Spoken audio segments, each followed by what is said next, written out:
1분기의 수주 목표 절반 달성. 자, 두산 에너빌리티 이렇게 가지고 오셨습니다.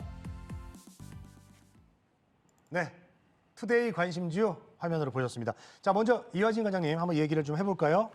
자, 오늘 그 AP위성 가지고 오셨어요. 네. 이거 선택한 이유가 있을까요? 물론 최근에 이제 일론 머스크 관련해서 이제 스타링크 서비스를 2분기 때부터 본격적으로 저궤도 위성을 좀 본격적으로 할 것으로 보이고 있습니다. 최근에 통신 3사에도 이제 제안을 했었고, 물론 AP위성 같은 경우는 아직까지는 뭐 바로 직접적인 뭐 영향은 없습니다만은 현재 지금 매출의 대부분이 이제 위성 단말기 쪽으로 이제 아랍에미리트에 있는 뚜라야 회사와 지금 독점 공급을 하고 있습니다. 지금 이제 올해 초에 CES 2023에서도 이제 퀄컴이 주목을 했었던 거는 일단은 위성망이나 지성망의 서비스를 한 번에 할 수 있는 칩을 개발했다는 걸 시장이 나오게 되면서 좀 부각이 됐었는데, 물론 작년에 러시아나 우크라이나 사태 때도 있었지만은 결국에는 지상망의 서비스를 좀 할 수 없었던 부분, 흔히 말하는 위성망 쪽으로만 서비스를 할 수 있던 부분이 굉장히 수요가 커졌다고 좀 볼 수가 있을 것 같고, 물론 이제 AP위성 같은 경우는 작년에도 누리호 위성 발사를 통해서 가지고도 뭐 차후에 2027년이나 26년에도 누리호 관련된 업체로서 좀 선정이 될 수가 있습니다. 그렇기 때문에 뭐 실적은 뭐 꾸준히 나올 수 있을 것으로 보고 있고, 물론 퀄컴이 이제 만들었던 칩 같은 경우도 사실 위성도 만들긴 했습니다. 하지만은 워낙 이제 지상망, 위성망 서비스를 동시에 하다 보니까 그만큼 이제 단말기 자체가 이제 두껍고 휴대용 하기는 굉장히 까지는 불편하다라고 좀 볼 수가 있을 것 같은데, 올해 하반기쯤에 이제 뚜라야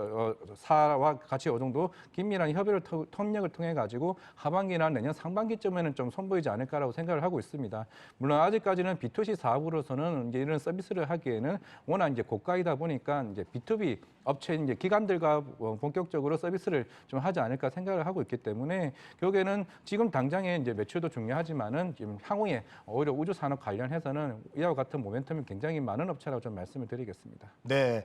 자, AP위성을 가지고 오셨는데 이 인공위성 쪽이 좀 다소 좀 무거운 종목이라고 좀 볼 수가 있잖아요. 그래서 이제 좀 접근하시는 분들은 좀 어떤 걸 많이 중점적으로 봐야 될까요? 결국에는 이제 지금 머스크가 내세우고 있는 이제 스타링크 서비스 자체도 이제 미국의 이제 원앱이나 다양한 회사들이 이 시장에 계속 들어오고 있습니다. 네네. 하반기에는 우리나라에서도 지금 우주항공청이 설립을 할 것으로 보이고 있는데, 우주항공청이라 하면 미국의 나사랑 비슷한 이제 기관이라고 보시면 될 것 같습니다. 그렇게 네. 되면은 이런 정부에서 내세울 수 있는 이 관련된 투자 지원이나 정부 정책에 따라서 계속 꾸준히 좀 나올 수가 있을 것으로 보이고 있기 때문에, 물론 이제 예전에 이와 관련된 위성 관련 수주 같은 경우는 꾸준히 그게 1년에 뭐 한두 건 나올까 말까 하는 수주였는데, 이게 5년이 지나게 되면서 본격적으로 이런 수주들이 계속 꾸준히 좀 나오고 있다라고 얘기를 하시더라고요. 그렇기 때문에 그런 AP위성 같은 경우는 물론 기존에 있는 위성 단말기에 대한 매출도 꾸준히 지금 잘 나오고 있는 상황이지만은 네. 추가적인 매출도 나올 수 있는 부분들이 좀 중장기적인 모멘텀이 충분히 될 수 있지 않을까 생각하고 있습니다. 네.